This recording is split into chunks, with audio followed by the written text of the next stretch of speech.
Stephanie Milky here, aka Keto Mom, or often called mom, sis, Steffi, daughter, wife, aunt, and friend. Just like many of you, I carry a lot of titles. My favorite title is mom. I should probably say wife, which takes a lot of my time. But let's be honest, if you want to do something and do it well, you will make the time for it. Commitment is hard because we find ourselves overcommitted, but when you practice prioritizing, you will find out what is actually important and what you can let go.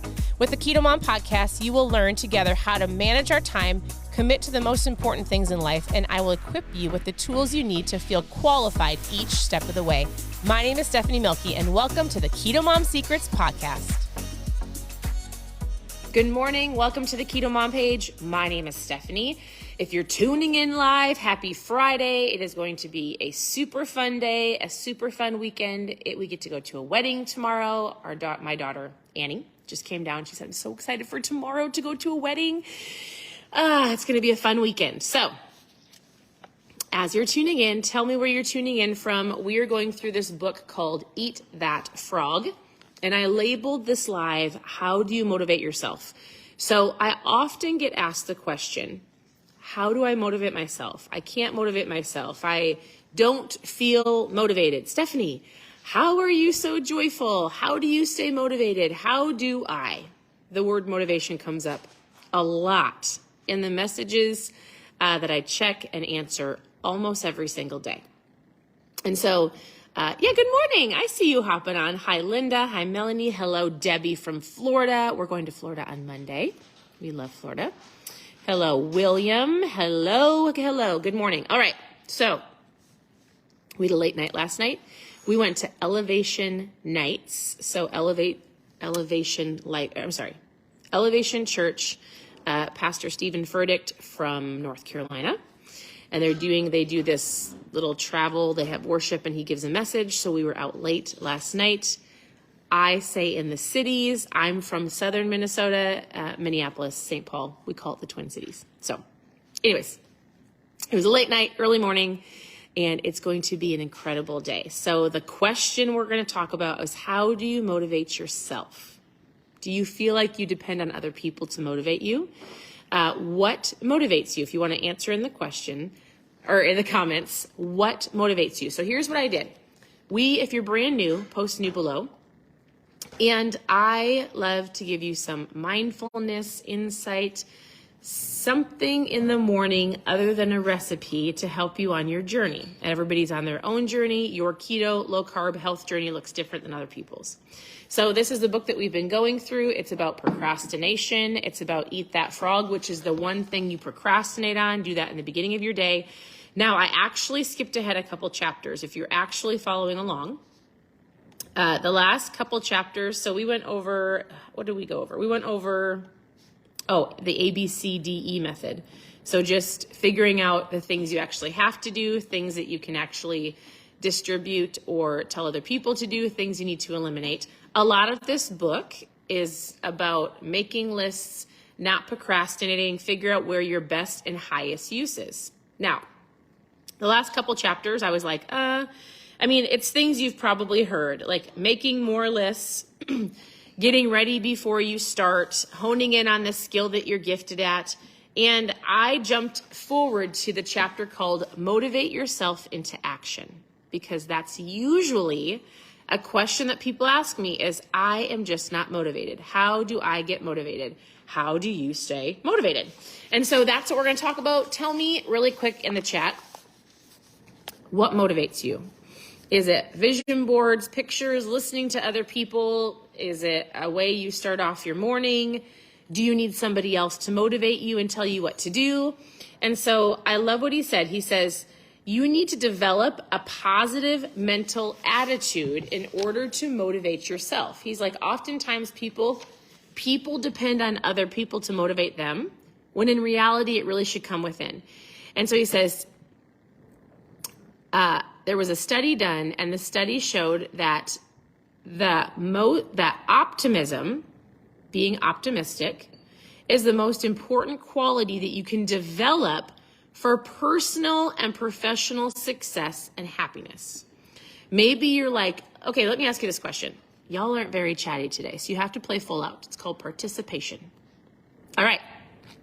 Are you more of a glass half empty or a glass half full person? And I love what he said. He goes, optimism. Sometimes you can look at people and you can be like, man, you were born an optimist. I am a pessimist. She is a pessimist. I am an optimist. You might feel like that's something that just naturally happens. But I love what he said. He goes, optimism is the most important quality you can develop. So if you look at life with if your glass half empty, if you look at life with a pessimistic point of view, if you look at life and you're like, I need somebody to motivate me, guess what? The good news is you can develop a optimistic attitude. So he goes, there's 4 special behaviors, all learned through practice and repetition, that will give you an optimistic point of view. Listen, this is good. This is super good, especially for those who are like, oh, I just need to be motivated. Guess what? You can develop it. You can develop a self-motivation. Some people say this: motivation is temporary, inspiration lasts forever. That's a super popular quote. So here's 4 special behaviors, all learned through practice and repetition, to help you be more optimistic, which will then internally will motivate or inspire yourself, which will help you go after your goals and your dreams. All right. Number 1, optimists always seek the valuable less. Oh, I'm sorry, that was number 2. Don't hear that. Number 1. Number 1, optimists look for the good in every situation. Something isn't going your way. If you read my post yesterday, I was laughing at myself and I was like, I talked about homeschooling and I love it. And then all of a sudden, like less than an hour later, the toilet was overflowing with not clean water. And one of my daughters, what's it called? Her retainer got chewed up by the dog. And I was like, listen, that's $250. Do you ever have things where you just like, all right, lesson learned. Don't use so much toilet paper. Don't leave your retainer out for the dog, right? All right, so the first one is you look for the good in every situation. What is the good in that? My floor got scrubbed and we learned to not leave our stuff laying around the house. So if you're taking notes, one of the first things you have to work on is looking for the good in every situation. Number 2, optimists always seek the valuable lessons in every setback or difficulty.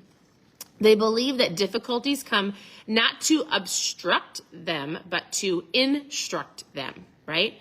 So something happens, you're going to go, all right, what is the lesson I need to learn? In that case, the lesson was not to use so much toilet paper. We have a septic system. Our girls know that. We live in a house full of girls. And we learn to put our things away. All right, number 3, optimists always look for the solution in every problem instead of blaming or complaining when things go wrong. I could have easily yelled. Did I yell? I don't think I yelled at either of those. I think I was like, get the towels! Get the floor cleaned! Ew! Why are you leaving stuff on the table? Right? But optimists always look for the solution to every problem. And something I often say, because people will say, listen, I am overweight because of my parents. I'm overweight because of my past, my environments, how I grew up, what I was taught.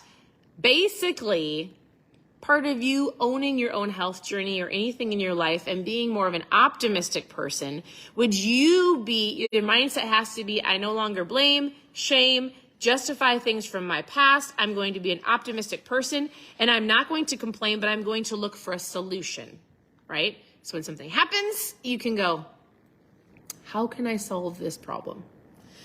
Lastly, optimists think and talk continuously about their goals. So those are the 4 things to be more optimistic in your life. Talk about your goals, share it with people that you value, share it with people that won't degrade your goals, but people that will uplift you and encourage you. He goes, when you continuously visualize your goals and ideal, your goals and talk to yourself in a positive way, you feel more focused and energized. 2 more things I'm going to read to you. Is this helpful? Hi, Dawn. All right, number 1. Control your thoughts. Remember, you become what you think about most of the time. We've talked about this a lot on the Keto Mom page. Your thoughts become things. Be sure that you are thinking and talking about the things that you want rather than the things that you don't want. That's a great awareness. Stop talking about all the things you don't want and start talking about the things you want.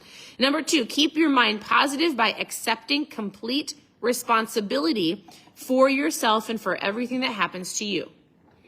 No blaming the past or other people in your past. No shaming, no justifying, no negative self-talk like you're going to draw a line in the sand and you're going to go, I'm going to be more optimistic today. I'm going to take responsibility for my goals. I'm going to look at things with an optimistic perspective. Here's where I am. Here's where I'm going. I am going to go there, right? Refuse to criticize others, complain, or blame others for anything else. Resolve to make progress rather than excuses, and keep your thoughts and your energy focused forward on what you can do right now to improve your life, and let the rest go. So, I think that is a good word for today. Came from this book, short, easy read. If you want to watch the other lives, you can go to ketomomsecrets.com and click on book club for all the other books that we've gone through. Otherwise, continue to tune into the page, reach out with questions. There's lots of recipes, there's lots of keto tips, there's lots of insight that we have learned that we can give to you. I say we because it's not just me, it's me and my husband, our family. And so thank you for tuning in. Your presence matters. Thank you for saying hello. I would love for you to press the share button. Sharing is caring. And today is going to be a great day. Why? Because you're going to look at life and today with an optimistic point of view. How can you solve a problem? How can you learn a lesson? What did you learn in a circumstance? What can be better for the future? Smile. Changes the state that you feel. Have a great day. We'll talk to you soon. I appreciate you. Bye, everybody.